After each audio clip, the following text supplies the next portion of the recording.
प्रधानमंत्री कम से कम आपको तो हमारा साथ देना चाहिए और मीडिया को हमेशा अपोजिशन का साथ देना चाहिए। मीडिया ही सरकार की अपोजिशन में रहती है और अगर आप साथ दे दें तो आप परिवर्तन देखोगे देश के अंदर। आज बड़ा अच्छा लग रहा है, जितने विपक्ष के नेता आ रहे हैं वो मीडिया का साथ मांग रहे हैं, लेकिन मीडिया आपको चुनाव नहीं जिता सकता है। एक बार, लेकिन आपको भी चिंता होनी चाहिए क्योंकि यूट्यूबर्स वो आपसे आगे भाग रहे हैं। तो साला होना ही था। लेकिन देखिए ना कि अखिलेश जी को आज तक के ही मंच पर आना पड़ता है, तो कुछ तो बात होगी, कुछ तो हस्ती में है हमारे कि आपको यहाँ पर आना पड़ता है। ये बात नहीं कहनी चाहिए आपको। नहीं सर, मेरा सिर्फ ये कहना है, ये बात नहीं कहनी चाहिए क्योंकि अगर मैं जवाब दे दूंगा तो वो खराब लगेगा। हाँ, वो दोनों को ही खराब लगेगा सर। यूट्यूब पर लोग तरह तरह की बातें करते हैं, लेकिन क्रेडिबिलिटी के मामले में मेरा मतलब था कि क्रेडिबिलिटी की जब बात आती है तो आपको भी लगता है कि आज तक के मंच से मैं बोलूंगा तो ज्यादा लोगों तक हो सकता है मेरे से सहमत ना हो लोग, लेकिन यूट्यूबर्स और यूट्यूब चैनल्स पे लोग ज़्यादा भरोसा कर रहे हैं। वो सोचते हैं ज़्यादा सच्ची और ईमानदारी के साथ खबरें हैं क्योंकि वो सब्सक्रिप्शन पे चलता है, लेकिन यहाँ पर तो पॉलिटिकल पार्टी या सरकार के डोनेशन पे भी चलते हैं चैनल्स। वो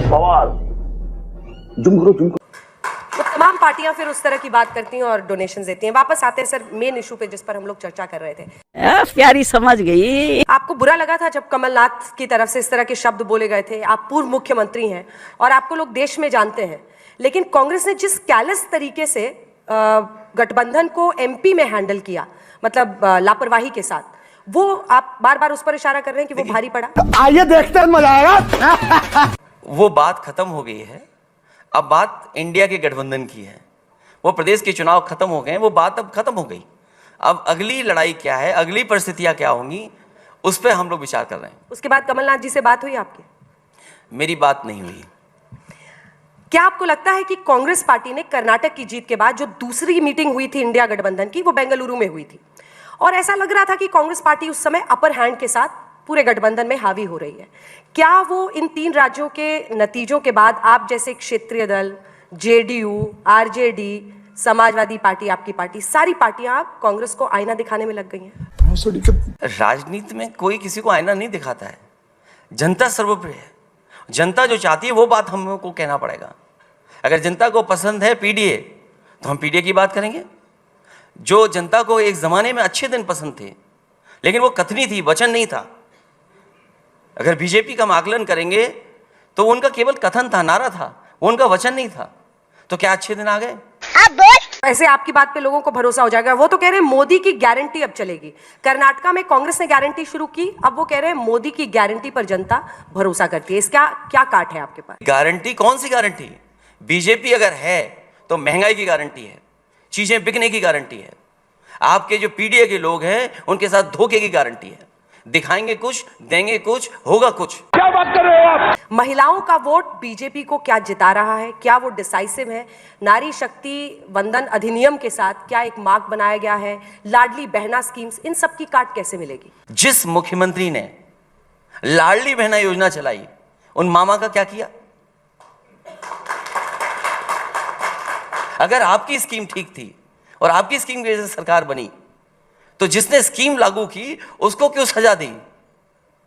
वो कितना भी कहें टीवी पर, कितने भी कैमरे पे कहें, क्या उनकी दिल की बात कोई जानता होगा? वो कहते हैं हमारे लिए किसी एक व्यक्ति का दिल और उसकी शख्सियत से बड़ी पार्टी है, जिनको जान गंवानी पड़ेगी। हम अब अगले चुनाव के लिए सोच रहे हैं। वो कह जरूर रहे हैं, लेकिन क्या गुजर रहा होगा उन पे वो वही जानते होंगे। आपको शिवराज जी की चिंता हो रही है, वसुंधरा जी की? मुझे उनकी चिंता नहीं है। अच्छा बात नहीं है। एक सोशल इंजीनियरिंग जो आप करने की कोशिश कर रहे हैं, आपको लग रहा है अब उनका क्या है सर? देखिए, उन्होंने एक ब्राह्मण को मुख्यमंत्री बनाया राजस्थान में। ब्राह्मण मुख्यमंत्री कौन बना रहा है इस देश में? अगर आप देखें तो सामाजिक तौर पर, जाति के आधार पर कोई ऐसा रिस्क जल्दी लेता नहीं है। बहुत पहले यूपी में कांग्रेस ने कुछ बार लिया था। उसके बाद आप देखिए कि वो 2 उप मुख्यमंत्री बनाते हैं, एक राजपूत, एक दलित। यहां पर मध्य प्रदेश में आइए तो एक यादव को मुख्यमंत्री, ओबीसी को मुख्यमंत्री बना दिया उन्होंने मध्य प्रदेश में। छत्तीसगढ़ जाइए तो आदिवासी को, विष्णु साय को। ये जो सोशल इंजीनियरिंग उनकी है और ये जो पीडीए आपका है, इन दोनों में क्या फर्क है और कैसे ये आपको लगता है कि उस पर हावी हो सकता है? मैं एक सुझाव देना चाहता हूं आपको यहाँ पर। अभी मजा आएगा ना भिड़ो। वैसे तो आपका चैनल यूपी तक चल रहा है और आज तक भी चल रहा है। आपको एक नाम रखना चाहिए, पीडीए आज तक। आप बात नहीं समझे। उस बात को जाति के आधार पर मत सोचिए आप। जो कभी मंडल कमीशन ने जो अधिकार हक देने की बात कही थी, पिछड़ों को, दलितों को, आदिवासियों को, अल्पसंख्यक मुसलमान भाइयों को, और ऐसे अगड़ा भी है, आप भूलिए मत इस बात को।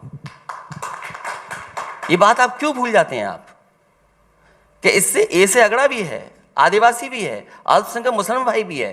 तो मैं जो बात कहना चाहता हूं कि आज नौकरियों में कहां है पीडीए?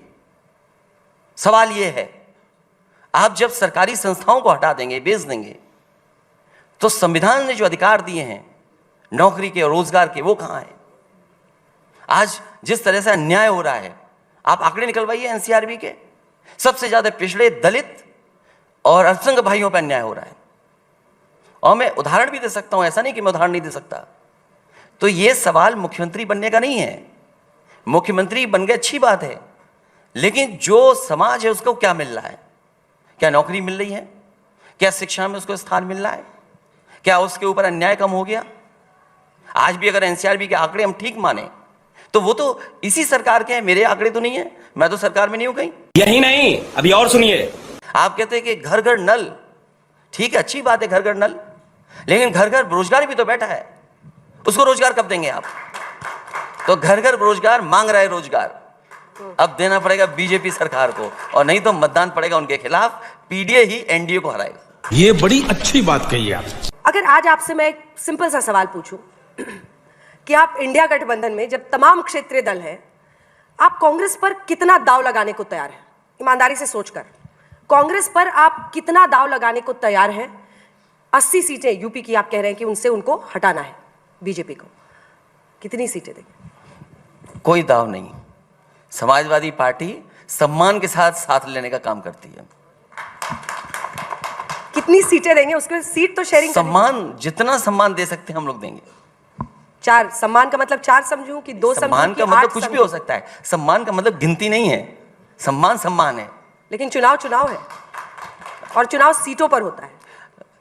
इसीलिए मैंने नारा दिया है कि हम लेकर के आएंगे साथ, और 80 हराओ, बीजेपी हटाओ।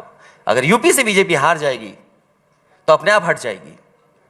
पर 80 में से कितना? मतलब कुछ तो आपके दिमाग में भी चल रहा होगा। आप जितना मुस्कुरा रहे हैं, मुझे लग रहा है आपने डिसाइड कर लिया है। मैंने आपसे कहा कि पूरा सम्मानजनक गठबंधन होगा, सम्मान के साथ उनको साथ लिया जाएगा। अभी तक जितने भी गठबंधन किए हैं समाजवादियों ने, जितने गठबंधन हुए, आप देखिए समाजवादी पार्टी ने हर दल को साथ लाने के लिए सम्मान से ज्यादा उनको सम्मान दिया। शाबाश बेटा, बहुत बढ़िया मुन्ना। कांग्रेस पार्टी के किसी बड़े नेता से आपकी उसके बाद चर्चा हुई है, बात हुई है इंडिया गठबंधन को लेकर? ये प्लेटफॉर्म नहीं है कि मैं बताऊं कि मेरी किससे बात हुई है। 6 दिसंबर वाली बैठक रद्द हो गई क्योंकि ममता जी ने कहा मैं कहीं पर व्यस्त हूं, जो विपक्षी गठबंधन की थी। आपका क्या उस दिन था? आपको पहले से बताया गया था उस बैठक के बारे में, या क्या बात थी? इंडिया गठबंधन बनेगा और सीट शेयरिंग होगी? सीट शेयरिंग भी होगी इन परिणामों के बाद। इन परिणामों के बाद? और अपर हैंड किसका रहेगा? अब वो सवाल ही नहीं उठता है अपर हैंड किसका है और किसको कितनी सीट मिलेगी। सवाल केवल इतना ही है, क्योंकि मैं उत्तर प्रदेश में समाजवादी लोग चाहते हैं कि बीजेपी हारे, तो कोशिश होगी कैसे साथ लाया जाए उनको, और किसको कितनी सीट मिलेगी ये फैसला अभी नहीं होगा। हराने कैसे हरा पाएंगे ये बड़ी बात होगी। फैसला इस बात के लिए होगा कि बीजेपी से कौन मुकाबला कर पाएगा हर सीट पर या 450 सीट पर? कैसे? मतलब मैं केवल उत्तर strategy क्या प्रदेश है? के बारे में जानता हूं। देश में कैसे गठबंधन बनेगा, कैसे सीटें डिस्ट्रीब्यूट होंगी, उसके लिए मैं नहीं जानता हूं। लेकिन उत्तर प्रदेश में समाजवादी पार्टी कैसे साथ आएगी और कैसे सात दलों को लेगी, उस पर हम विचार कर सकते हैं।